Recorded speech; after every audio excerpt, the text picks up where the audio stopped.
Assalamu alaikum. Good evening, ladies and gentlemen. Uh, Welcome to this live. নিশ্চয়ই ভালো আছেন সবাই আপনারা।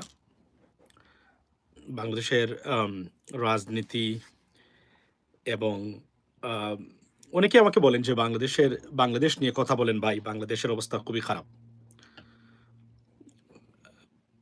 I understand your feelings. Thank you so much, Arakin. I understand your feelings. Honestly speaking, আহ, এখন আমাকে যদি প্রশ্ন করেন যে বাংলাদেশের বিষয়ে are you satisfied or you আপনার frustrated, I would say neither of them, to be honest with you. But একটা জিনিস আমি কনফার্ম করি at the beginning of this live, সুশাসন যার জন্য আমরা সবাই ফাইট করেছি, আইনের শাসনে বাংলাদেশ দেখার জন্য, you are not going to get that. That's for sure. যাই দেখবেন বা যা দেখতেছেন এগুলা ঘুরে ফিরে সেই যাহাই বায়ান্ন তাহাই তেপ্পান্ন। That's it. সুশাসন অনুপস্থিত থাকবে বাংলাদেশে যতক্ষণ পর্যন্ত না নাটকীয় কোনো পরিবর্তন হয় পলিটিক্যাল পার্টিজের ইনফ্রাস্ট্রাকচার যেগুলো তাদের ভিতরে। এর বাহিরে আপনারা সুশাসন আপাতত পাচ্ছেন না, এ বিষয়ে মোটামুটি আমি নিশ্চিত।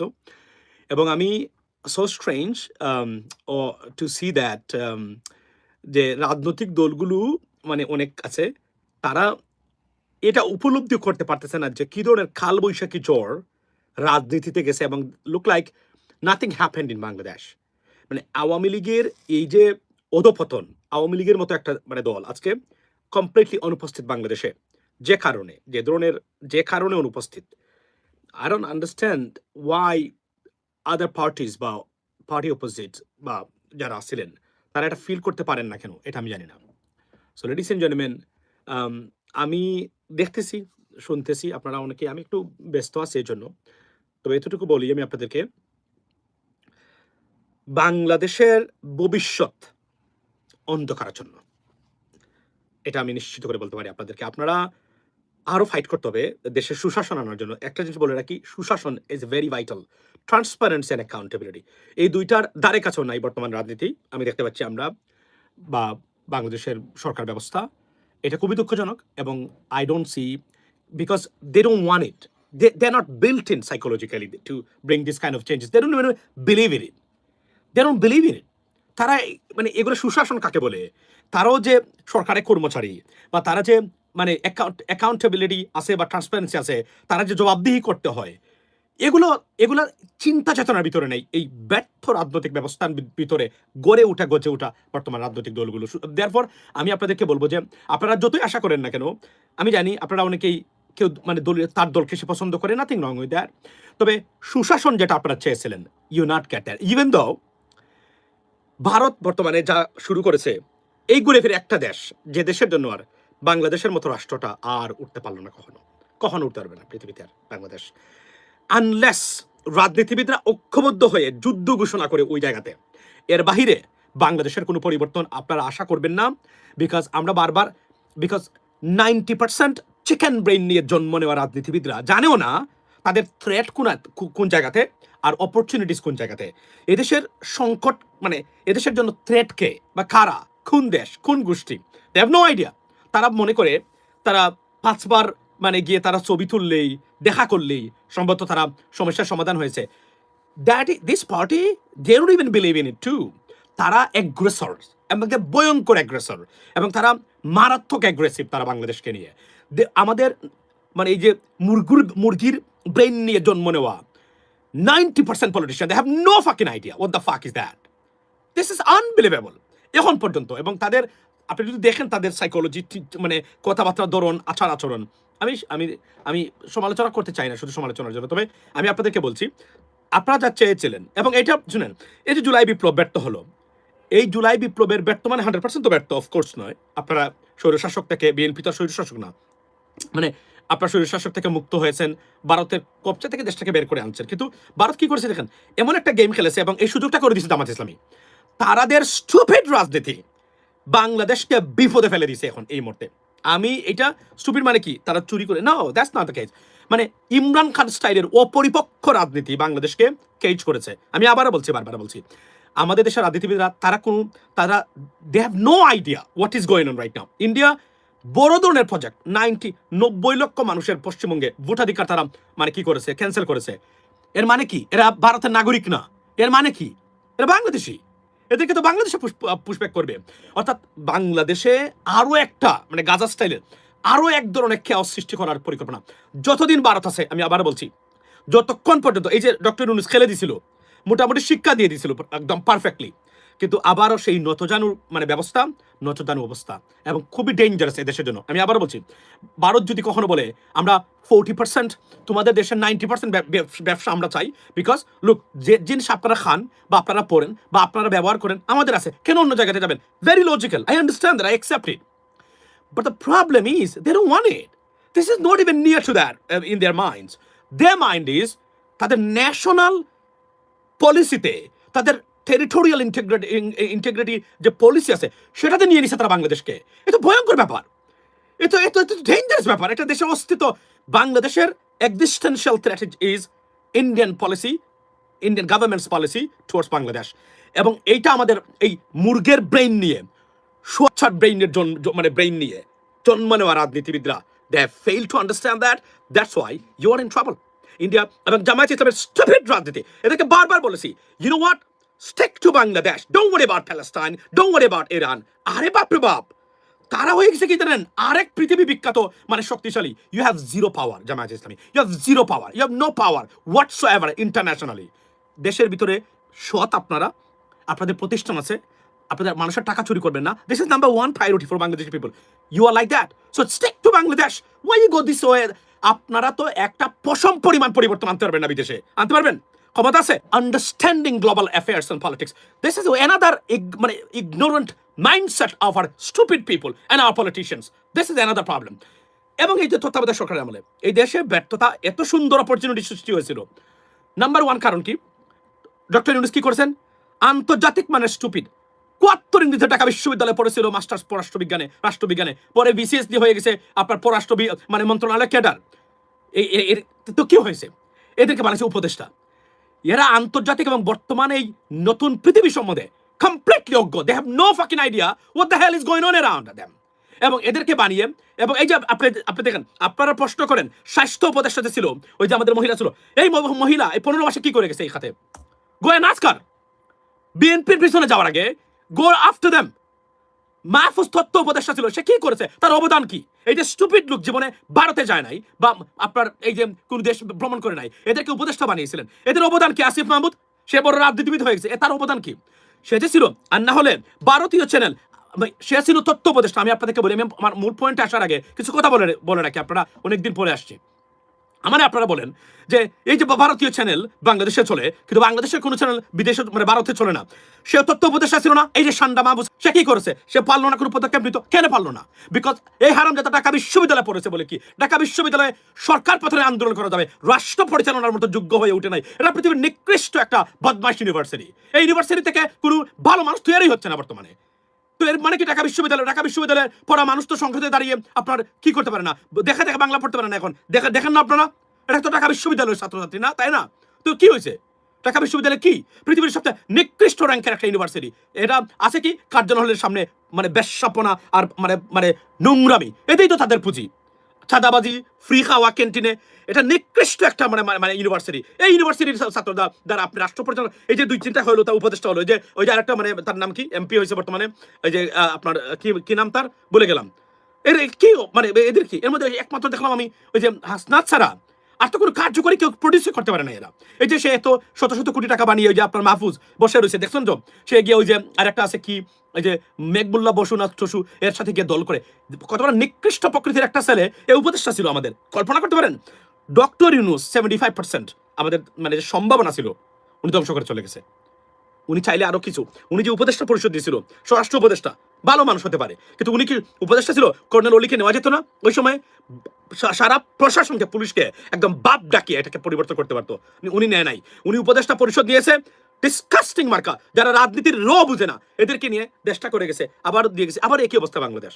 এবং এখন সবচেয়ে বড় জিনিস হলো যে ভারত, তারা তো মানে ভারত এমন একটা প্রজেক্ট নিয়ে এগুচ্ছে এখন এই মুহূর্তে, এবং তারা কাকে ফলো করে আপনারা জানেন তো? মধ্যপ্রাচ্যের একটা দেশ, এদেরকে ফলো করে সম্পূর্ণ তারা বাংলাদেশে ইমপ্লিমেন্ট করে, সম্পূর্ণ জিনিস তারা করে। So this is Bangladesh. You have no remedy, guys. You can't get free. I mean, honestly speaking, I mean, if you want to set yourself free from this kind of aggression, you have to do something. এবং আমি তো দেখি যে সম্ভাবনা, একটা সম্ভাবনা বা বিপ্লবের সম্ভাবনা বা একটা জাতি তৈরি হয় বছরের পর বছর, ডেকেডস আপন ডেকেড কাজ করে। আমরা সেটা করেছিলাম এবং দেশটা স্বাধীন হয়েছিল। সবাই ঐক্যবদ্ধভাবে টাকা পয়সা বিদেশে রেমিটেন্স বন্ধ করা থেকে শুরু করে বিদেশিদের সাথে লবিং করা, কি না করেছি আমরা সবাই মিলে। আজকে এই দেশটাকে মানে, এবং আমাদের আর কিছু সোশ্যাল মিডিয়া অ্যাক্টিভিস্টরা উগ্রতা এমনভাবে ছড়িয়েছেন, এই সব কিছু মিলে তারা কোনো ভবিষ্যৎ পরিকল্পনা নিয়ে কোনো কাজ করেন নাই। তারা তাদের ব্যক্তিগত স্বার্থ আর উগ্রবাদ ছড়িয়েছেন, যার ভবিষ্যতে কনসিকুয়েন্স আছে। ইন্ডিয়া যেটা সুযোগ নেবে বিন্দু মাত্র তারা কল্পনা করেন নাই। এবং আমি আবার বলি, এই যে কয়েকটা ঘটনা, এই ঘটনায় বাংলাদেশকে ভারত একটা ক্ষেত্রে আপনি বিএনপির বিপক্ষে আপনার বিরুদ্ধে যাবেন, বিএনপির বিরুদ্ধে গিয়ে মানে আপনার রাষ্ট্র ক্ষমতা কাকে আনতে চান? জামাতকে বাংলাদেশের রাষ্ট্র ক্ষমতা আসতে দেওয়া হবে না। আমি বারবার বলছি, এটা পেন্টাগনে they banned, they blocked, state ডিপার্টমেন্টে Jamaat blocked to take power. That is the bottom line. You have to understand. আমি এটা বলতে চাই না, আমি আবার বলছি আপনাদেরকে, বাংলাদেশে জামায়াত ইসলামকে রাষ্ট্র ক্ষমতা আসতে দেওয়া হবে না। 99.9% ভোট যদি পায় জামাত, বাংলাদেশে দেখবেন আরেক দল চলে গেছে, দেখা যাচ্ছে তারা জিতে গেছে। আমি বারবার বলছি আপনাদেরকে, মানে you have to understand this theory. আপনারা ইমোশনাল, আই আন্ডারস্ট্যান্ড, আপনারা ভোট দিবেন কিন্তু তারা ক্ষমতা দিতে পারবে না। এটা নিয়ম, এবং এটা তারা সৃষ্টি করেছে, তারাই ভুল করেছে, তাদের কারণেই আজকের এই পরিণতি। আপনারা নিজ এখন যদি আপনি মনে করেন বিএনপি খারাপ, তো বিএনপির বিকল্প দল তৈরি করেন, বিএনপি পরে কে আসবে?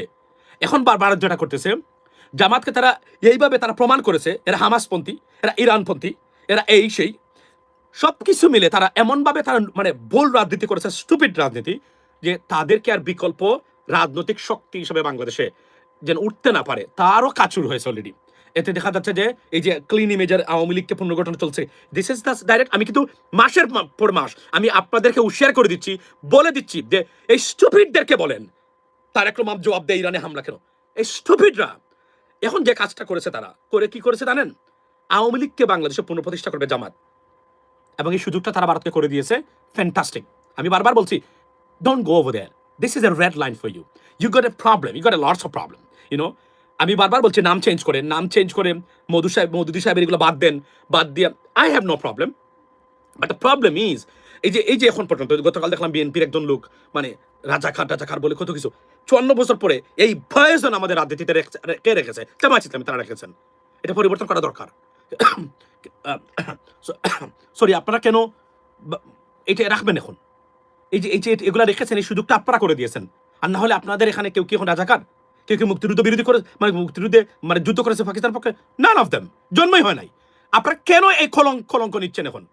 It has to be change. আমি বলছি সব কিছু ঠিক আছে, শুধু নাম পরিবর্তন করে বাংলাদেশি ফরম্যাটে সব কিছু করেন। তাহলে আপনারা কি করবেন? এই ক্যান্সারটা বাংলাদেশের রাজনীতিকে, বাংলাদেশকে কন্ট্রোল করা, নিয়ন্ত্রণ করা সুযোগ করে দিচ্ছে জামায়াত ইসলামী, এবং এই ভারত এই সুযোগটা নিচ্ছে। এবং ভারত মহাখুশি। এই কথাগুলো যদি ভারত আমাদের প্রতিবেশী না থাকতো, আমি জীবনে এই কথাগুলো বলতাম না। এগুলো আমাদের কোনো কাজ, আমাদের কোনো সমস্যা হতো না। সমস্যা হলো ভারত এমনভাবে বাংলাদেশকে তাদের পরিস্থিতি নিয়েছে, বাংলাদেশের উন্নতি, তাদের অবনতি। দেখেন একটা দেশকে কিভাবে, মানে একটা দেশের বিরুদ্ধে কতটা ষড়যন্ত্র বা মানে পরিকল্পনা। তারা মনে করে যে বাংলাদেশ যদি স্টেবল কান্ট্রি হয় এবং মালয়েশিয়ার মতো হয়ে যায়, তাহলে তো মানে 7 সিস্টার্স তো স্বাধীনতা চাইবে, বলবে দেখুন তারা কি সুন্দরভাবে চলছে, এদেরকে উঠতে দেওয়া যাবে না। This is dangerous game. এবং আমাদের রাজনীতিবিদরা বুঝতে ব্যর্থ হয়েছে। প্রথমত এদের দেশপ্রেম নাই, সেকেন্ড থিং হলো this are all mother corrupted, money এবং অর্থ ছাড়া এদের কোনো কাজই নাই, লুটপাট করা। এই যে আপনি দেখেন সংসদে একজনে বলছে, এক একটা সংসদ সদস্য বক্তব্য দেয় 7 মিনিট বা 7 মিনিটের, 5.5 মিনিটই চলে যায় নেতা এবং নেত্রীর গুণগান গাইতে। আইন করে বলা দরকার, আপনি বছরে একবার নেতা নেত্রী প্রশংসা করতে পারবেন সংসদে, একবার। আর পরবর্তী সময় যখন বক্তব্য দিবেন 30 সেকেন্ডের উপরে আপনার নেতা সম্বন্ধে বলতে পারবেন না, বা নেত্রী সম্বন্ধে আর বলতে পারবেন না। দেশের মানুষের সমস্যা, আপনার এলাকার সমস্যার কথা বলুন। এই হচ্ছে বর্তমান বাংলাদেশের কার্যকরী যে সুফল, যা আমরা পাওয়া দরকার ছিল, আমরা আশা করেছিলাম। we haven't got anything else, to be honest, ladies and gentlemen. আপনি কিভাবে আশা করেন? আপনাদেরকে আমরা তো এগুলো প্রত্যেক আমরা বলেছি, সুশাসন is a big deal, এবং রাজনৈতিক যে দলগুলা আছে, they are not built in to provide good governance or law and order, বা আমি যদি বলি যে আপনার rule of law, they are not built in. You understand that built in means? মানে আমি তো রইছি, আমি কি ধরেন, এই যে আমার শরীরের একটা ক্যাপাবিলিটি আছে। আমি ধরেন আমি এই মুহূর্তে যদি আমি জিমে যাই ফর এক্সাম্পল, কত পর্যন্ত আমি লিফট করতে পারবো, মানে ওয়েট লিফটিং করতে পারবো। আমার একটা আইডিয়া আছে, আমার একটা মানে শরীরের অনুযায়ী আমার একটা ক্ষমতা আছে।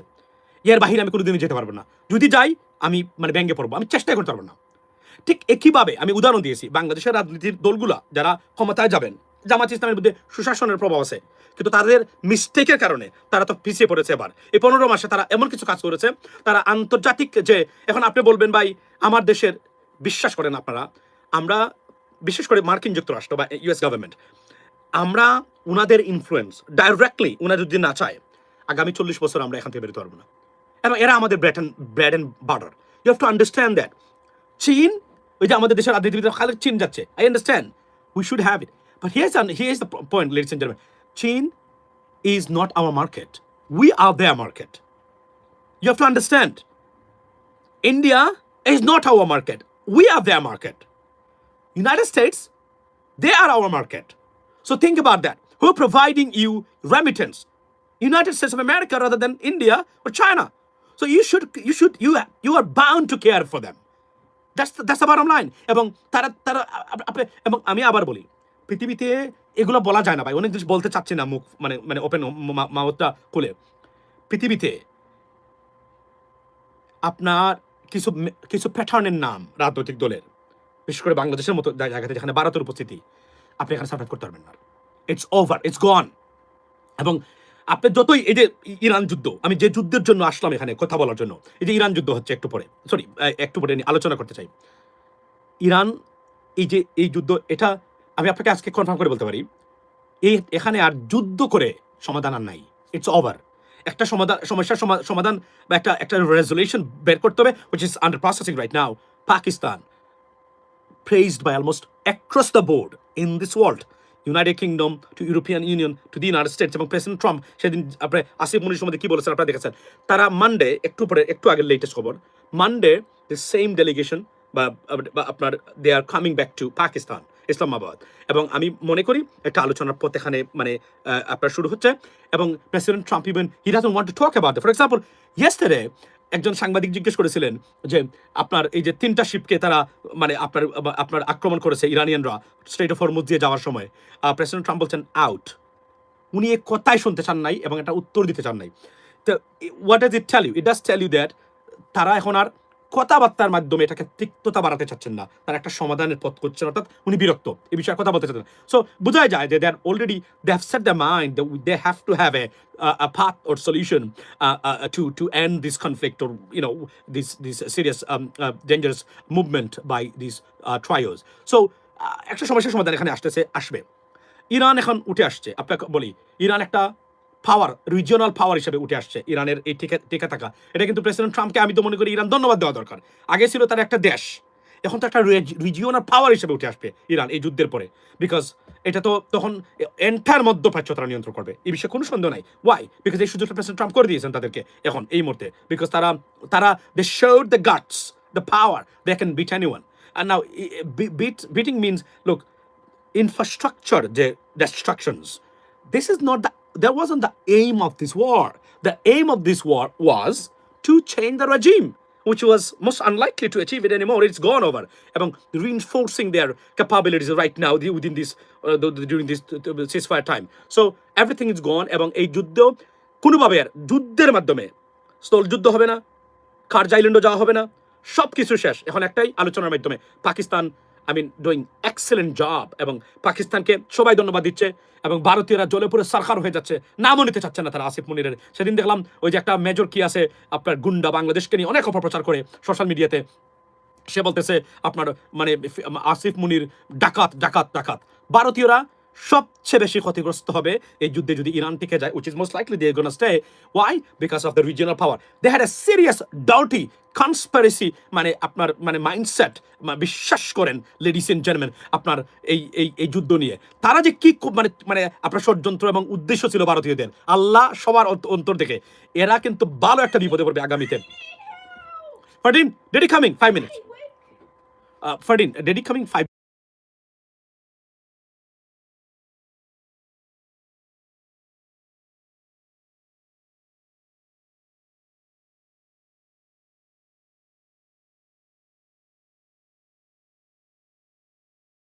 Shut the door, Baba. Sardaar so আপনি দেখেন, আমি বারবার বলছি যে পাকিস্তান মানে ভারত কি পরিমাণ ডার্টি খেলা খেলছিল। তারা চেয়েছিল কি জানেন, ইরানের পতন হবে, ইসরায়েলি গভর্নমেন্ট তারা ইরানকে নিয়ে নেবে, এরপরে তারা দিত তাদের সবচেয়ে বেস্ট ফ্রেন্ড, তারা এই এরিয়াতে আধিপত্য বিস্তার করবে, মধ্যপ্রাচ্য পর্যন্ত তারা ভারত নিয়ন্ত্রণ করবে। দেখেন তাদের ডার্টি মাইন্ড। আর বাংলাদেশ সবচেয়ে ক্ষতিগ্রস্ত হওয়ার কথা ছিল, কিন্তু আল্লাহর হুকুম সম্পূর্ণ উল্টো হয়ে গেছে। ভারত একা রাষ্ট্র, ভারত কিন্তু একটা টাইরন রাষ্ট্র, আপনারা জানেন টাইরনি ইজ ইন ইন্ডিয়া, এবং এরা ডেঞ্জারাস ছিল। যদি তারা পারতো, একটা দেশে শান্তি থাকতে পারতো না তাদের এন্টায়ার এরিয়াতে। এরা এতটা অ্যাগ্রেসিভ ছিল, এদেরকে মাটিতে নামিয়ে আনা হয়েছে। এবং পাকিস্তানের এই উত্থানটা, বিশ্বাস করেন, মানবতার জন্য, মধ্যপ্রাচ্য নয়, সারা এশিয়ার জন্য, শান্তির জন্য নাম্বার ওয়ান মানে দরকার এখন এই মুহূর্তে পাকিস্তান স্টেবিলিটি। বিশ্বাস করেন, পাকিস্তানের যদি উপস্থিতি এখন না থাকে, এদেশে বাংলাদেশ সবচেয়ে বিপদগ্রস্ত কান্ট্রি ভারতীয় আগ্রাসনের মুখে। এবং আবার বলছি, এই চিকেন ব্রেইন নিয়ে জন্ম নেওয়া রাজনীতিবিদরা, they have fucking no idea what the hell is going on. এবং ভারত এখন কি করতেছে বর্তমানে, ভারত মানে প্রজেক্ট নিয়েছে, এই প্রজেক্টে বর্তমানে তার শাইনিং, যে কোন সময় তারা এটা মুভ করবে। এবং বিএনপি অলরেডি এটা বুঝতে ব্যর্থ হচ্ছেন। তারা যদি বুঝতে ব্যর্থ হন, উই নিড পাকিস্তান এই এরিয়ার শান্তি শৃঙ্খলা, এই এরিয়ার প্রসপারিটি, এই এরিয়ার আপনার যদি আমি স্টেবিলিটি, সব কিছুর জন্য পাকিস্তান দরকার। পাকিস্তানের স্টেবিলিটি ছাড়া এই পৃথিবীটা, এই এশিয়া, আমরা বিশ্বের মধ্যপ্রাচ্য এবং সাউথ ইস্ট এশিয়া আগুনে জ্বলবে ভারতের কাছে। আমি আবার বলছি, এরা এতটা ন্যাস্টি এবং নোংরা এবং অ্যাগ্রেসিভ। আমি আরো কিছু শব্দ এখানে উল্লেখ করতে চাই না, there is a reason why এরা এভাবে ফলো করে, তারা করতে চায় তারা ভারত। এবং এই ভারতকে মানে যদি বুঝানো দেওয়া, এবং এই যে বাংলাদেশের দেখেন মিলিটারি ক্যাপাবিলিটি সবকিছু সরকার বাতিল করে দিয়েছে। তারা জানে না, তারা আমাদের, এবং এরা চায় না বাংলাদেশ কখনোই সামরিকভাবে। আজকে যদি ইরানের যদি তারা যদি এটা, এই যে আপনি দেখেন প্রত্যেক দেশ তাদের ডিফেন্সের জন্য, আজকে মালয়েশিয়া, আজকে নেপাল দেখেন, তাদের নতুন সরকার আসছে, নতুন সরকার এসে কি করে পদক্ষেপ নিয়েছে, আর আমরা কি কি পদক্ষেপ নিয়েছে, সুশাসন নিশ্চিত হয়, একটা পদক্ষেপ এখন পর্যন্ত নেওয়া হয় নাই। খুবই দুঃখজনক ঘটনা। এবং আমরা প্রধানমন্ত্রী তারেক রহমান সাহেবের কাছ থেকে এইটা আমরা আশা করি না। আমরা মনে করি উনার বাবার মতো করে সুশাসন এবং সৎ রাজনীতির জন্য দৃষ্টান্ত স্থাপন করবেন। মানে আমরা দেখতেছি প্রতিটা প্রতিষ্ঠান যেগুলা সুশাসন নিশ্চিত করে, সেগুলাকে অগ্রাহ্য করে, সেগুলাকে একদম পিছনে পিষ্ট করা হচ্ছে। খুবই দুর্ভাগ্যজনক এটা জনগণ সুযোগ পেলে, এখন প্রশ্ন হলো সুযোগ পেলে কাকে? জামাত ইসলামী আসতে পারবে না ক্ষমতায়, তারপরে বিকল্প রাজনৈতিক দল তৈরি করুন। মানে জামাতকে তারা বলেন, এটা তারা নামটাম চেঞ্জ করে তারা সুন্দর করে মানে তারা আসুক, তখন মানুষ বলতে পারবে। আর না হলে এটা হবে না। আমি বারবার বলছি, এটা আপনি পারবেন না। এটা আমি একদম জেনে শুনে বলছি। এটা তারা কিছু কাজ করেছেন, তারা দ্যাটস গন। মানে রাষ্ট্র ক্ষমতায়, unless dramatic change in the US government's mind, মানে তারা জামাতকে শত্রু পাবে না। তারা মনে করেন না, তাহলে ঠিক আছে, কারণ এখানে অন্য একটা পাওয়ার আছে, তারা এই পাওয়ারটার কারণে তারা দিবেন। এবং এই পাওয়ারটা আমেরিকাতে যে গভর্নমেন্টে আসুক না কেন, এই সফট পাওয়ারটা এখানে সবসময় বলবৎ থাকবে বলে, এবং এটা আসছেন আপনারা খারাপ মনে করতে পারবেন, ইমোশনাল সিদ্ধান্ত নেবেন, আবারও মানে আপনারা মানে কি করবেন, আপনারা এই মানে আপনারা মানে ক্ষতিগ্রস্ত হবেন। It is a time right now to shuffle this one.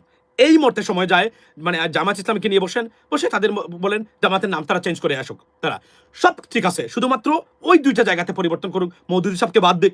আমার এই বক্তব্যে কেউ মানে কষ্ট পাবেন না, আমি জানি আপনারা কষ্ট পাবেন, কিন্তু মনে রাখবেন আমি যেটা বলতেছি বাংলাদেশের মুক্তির জন্য বলতেছি, এর বিকল্প বাংলাদেশের কোনো মুক্তি নাই। এবং আমার কাছে, আপনাদের অনেকের কাছে মনে হইতে পারে এটা কি rubbish nonsense, what this guy is talking about, bro. I've been talking about it for a long time, and you see it is being proved right now every single day. This is what happening, you know what I mean? এর বিকল্প আপনি কোনো কিছু চিন্তা করতে পারবেন না। আমি আবার বলছি, সমস্যার সমাধান আপনি বলেন বিএনপি খারাপ, তো বিএনপির বিকল্প কে এখন? আপনি যাদেরকে বিএনপির বিকল্প ভাবতেছেন, তারা ban to come to the power. 99.9% ভোটও বাংলাদেশের মানুষ দিলেও, that is the bottom line. না, আপনি এটা আশ্চর্য মনে হতে পারে, আপনাদের কাছে এটা আশ্চর্য মনে না যদি নাই হতো, তাহলে 54 বছর পরেও স্বাধীনতার, বা 55 বছর পরেও এত হত দরিদ্র একটা দেশ কিভাবে হয়?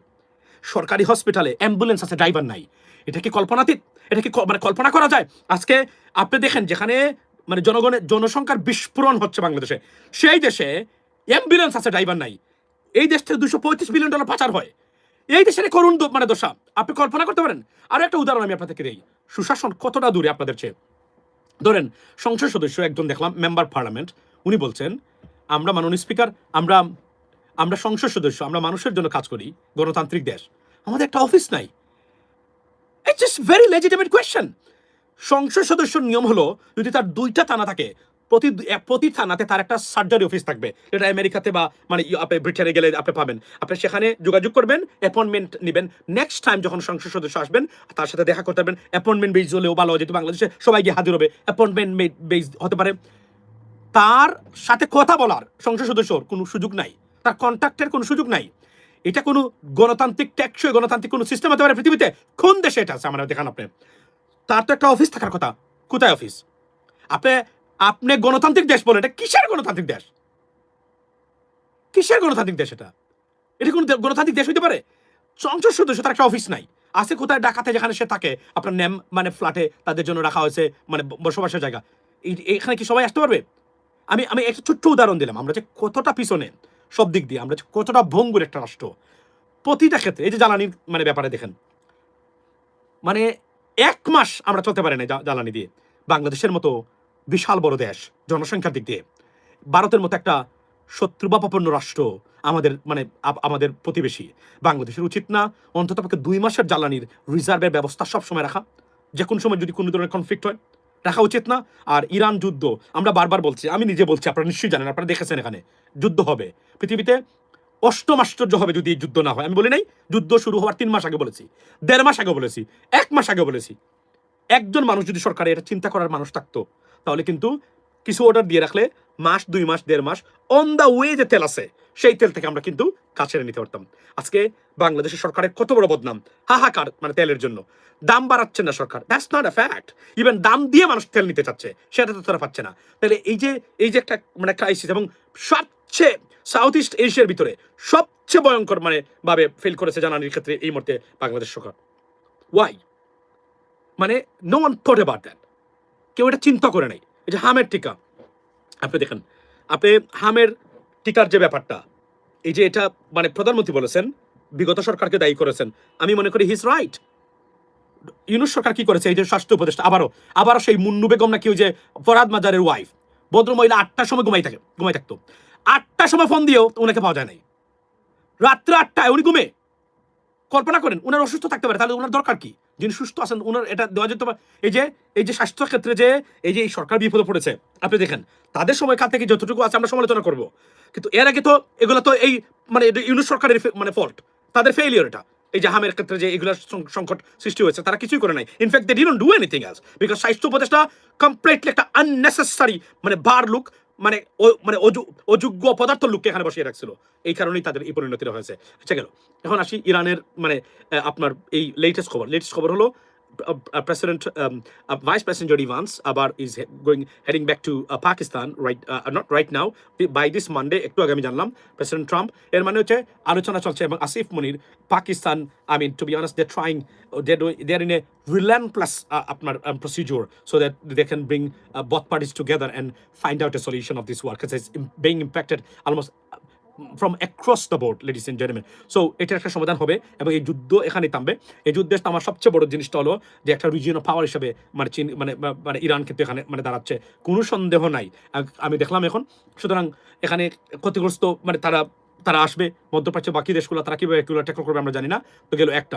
সেকেন্ড থিং হলো যে ভারতীয় 2টা মানে তেলবাহী ট্যাঙ্কারকে মানে ইরানিয়ানরা আক্রমণ করেছে।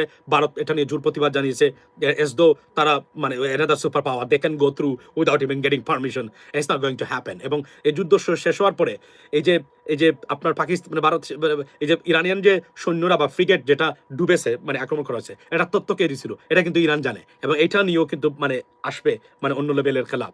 এখানে সবচেয়ে বড় আমি দেখি রিজিওনাল পাওয়ার হিসাবে ভারত সবচেয়ে বেশি ক্ষতিগ্রস্ত, কারণ তারা চেয়েছিল তাদের ষড়যন্ত্র মানে তাদের যে ডার্টি মাইন্ড যেটা আমরা বলি, এই ডার্টি মাইন্ডের কারণে তারা যা চেয়েছিল তার বিকল্প এখানে করতে যাচ্ছে, এই জন্য তারা সাইলেন্ট, এবং তারা ওয়ান সাইডেড, কেউ ভারতের নামও নিচ্ছে না এই মুহূর্তে, সবাই পাকিস্তান, এবং তারা জ্বলে পড়ে সরকার তারা। এবং আপনারা দেখেছেন প্রত্যেকটা জায়গাতে যে পাকিস্তান যদি এটা না করতো তাহলে কি করতে হতে পারতো, এক ঘরে এখানে বসে থাকতো আর বসে বসে তারা দেখতো। পাকিস্তান যা করেছে এই মুহূর্তে, অর্থাৎ সারা পৃথিবীতে পাকিস্তান এখন একটা রিজিওনাল পাওয়ার হিসেবে দাঁড়িয়েছে, এবং যদি অর্থনৈতিকভাবে তারা দাঁড়াতে পারে, তাহলে পাকিস্তান হয়তো আগামীতে অন্য লেভেলে খেলতে পারে। এবং আমি একটা জিনিস বলে রাখি আপনাদেরকে, যে ভারতের আগ্রাসনের কাছে বিশেষ করে বাংলাদেশের ক্ষেত্রে পাকিস্তানের stability is a number 1 priority. প্রয়োজনে বাংলাদেশ পাকিস্তান কিছু টাকা পয়সা দেওয়া দরকার, যদি মনে হয় যে দেওয়া দরকার এখানে। Why? The reason why because পাকিস্তানের স্টেবিলিটি বাংলাদেশকে ভারতীয় আগ্রাসন থেকে বাঁচানোর নাম্বার ওয়ান পথ, এর বাইরে বা বিকল্প নেই। আমাদের আসে বাঁশের মিসাইলস, আমরা তেজগাঁও থেকে যদি মারি তাহলে আপনার মতিঝিল কেজিবি কলোনি তো এসে আমাদের মিসাইলস আসবে না। এই হচ্ছে বাংলাদেশের ৫৪ বছর পরে কতটা বিপদগ্রস্ত অপদার্থ রাজনীতিবিদরা এই দেশটাকে ধ্বংস করে গেছে। ৫৪ বছর পরেও বাংলাদেশের কোনো একটা সেক্টরের কোনো কিছু বাংলাদেশে নাই। এতটা অধপতন, এতটা বিপদগ্রস্ত একটা দেশ আমাদের দেশ। কিন্তু আমরা শুধু প্রবাসীদের টাকা, এই যে আমরা প্রবাসীরা টাকা পাঠাই, এই টাকার জোরে এই দেশটা এখনো টিকে আছে। গার্মেন্টসের আমরা পণ্য বানাই আর আমরা বিক্রি করি, আর এরা কিছু টাকা, এই যে লেনদেন আছে, এই লেনদেনের ভিতরে কিছু মানুষের কাজ করে। মনে রাখবেন গার্মেন্টসের কোনো সারপ্লাস নাই, শুধু দেওয়া নেওয়া, এই দুইটা জিনিস। বাট এই যে প্রোডাকশন এবং বিক্রি করা, এর ভিতরে যে সার্কেল আছে, এই সার্কেলে প্রচুর অর্থনৈতিক মানে ট্রানজাকশন বা লেনদেন হচ্ছে। এটা একটা দেশের জিডিপির অন্যতম কারণ। আপনারা জানেন তো যে কোন প্রোডাকশন, গার্মেন্টসের যে প্রোডাকশন হয় অভ্যন্তরীণ ক্ষেত্রে, এটা it's a part of GDP, it's a part of GDP definitely. So এটা একটা মানে আপনার মানে গুরুত্বপূর্ণ জিনিস। এই হলো বাংলাদেশের বর্তমান অবস্থা। এবং আন্তর্জাতিক ক্ষেত্রে মানে আমি বললাম যে ইরানের যে যুদ্ধটা, এই যুদ্ধটা থামবে, কিন্তু এই যুদ্ধ আমরা যে আমাদের রাজনীতিবিদরা এবং সরকার আমরা যে কতটা অপরিপক্ক এবং আমরা যে কোন ধরনের দুর্যোগ মোকাবিলায় কতটা পিছিয়ে আছি সেটা সুস্পষ্টভাবে প্রমাণিত। এবং এই আমাদের একটা সিঙ্গল ইনস্টিটিউশন নাই যে দুর্যোগকালীন বা ডিজাস্টার ম্যানেজমেন্টে একটা দিন বাংলাদেশের মানুষকে সাহায্য করতে পারবে। ৫৪ বছর পরেও এই হচ্ছে আমাদের করুণ অবস্থা। এর ভিতরেও আপনি দেখে দেন আমাদের ব্যাংক ট্যাঙ্কগুলো আবারও সেই দুর্বৃত্ত, আবার সেই ডাকাত, আবারও সেই লুঠেরাদের কাছে দেওয়া হচ্ছে। খুবই দুর্ভাগ্যজনক, এটা ভয়ঙ্কর and is alarming to be honest with you ladies and gentleman. সুশাসনের ক্ষেত্রে যতক্ষণ পর্যন্ত পদক্ষেপ না নেওয়া হচ্ছে, আর ভারত যে আমাদের চিরশত্রু, তারা যে আমাদেরকে পছন্দ করে না, সেটা অ্যাড্রেস করে না যেতে পারে, বাংলাদেশের কোনো মুক্তি কখনোই আপনারা পাবেন না। Sorry to say that, Bangladesh এখনো ঠিকই আছে। তবে বাংলাদেশ, আমি এতটুকু বলি, বাংলাদেশের লং টার্ম ইকোনমিক যে প্রসপেক্টিভিটি বা আমি দেখতেছি বাংলাদেশে কোনো ফরেন ডাইরেক্ট ইনভেস্টমেন্ট আসবে না। এটা মোটামুটি নিশ্চিত আমি আপনাকে বলতে পারি। ওয়াই আই সে দ্যাট, আমি এই মানে এরিয়ার ছাত্র। এখানে বাংলাদেশের অর্থনৈতিক মানে প্রতিষ্ঠানগুলোতে আমি সরি আমার লাইটটা চলে গেছে, যে প্রতিষ্ঠানগুলোতে যে ধরনের মানুষ বসানোর কারণে মাইন্ডসেট বা মানুষের সাইকোলজি মানে ইমপ্রেশনস তৈরি হয়, সেটা করতে সরকার ব্যর্থ হয়েছেন। এমন কিছু অযোগ্য মানুষদেরকে এখানে বসিয়েছেন, পৃথিবীর যে কোন মানুষ শুনবে যে একজন সোয়েটার ফ্যাক্টরি মালিক, একটা দেশের ব্যাংকের গভর্নর, এখানে এখন যদি বাংলাদেশে ইনভেস্টমেন্ট আসবে না। অর্থাৎ সাইকোলজিক্যালি বাংলাদেশকে ইনভেস্টমেন্টকে দূরে সরিয়ে দেওয়া হয়েছে। গার্মেন্টস আর বাংলাদেশের রেমিটেন্স যুদ্ধরাই এদেশকে টিকে রাখবে। এর বাহিরে বাংলাদেশ কোনো ফরেন ইনভেস্টমেন্ট পাবে না। এটা আমি আজকে বলে দিলাম, লিখে রাখতে পারেন। কথা হবে অন্য সময়। Thank you so much for joining ladies and gentleman.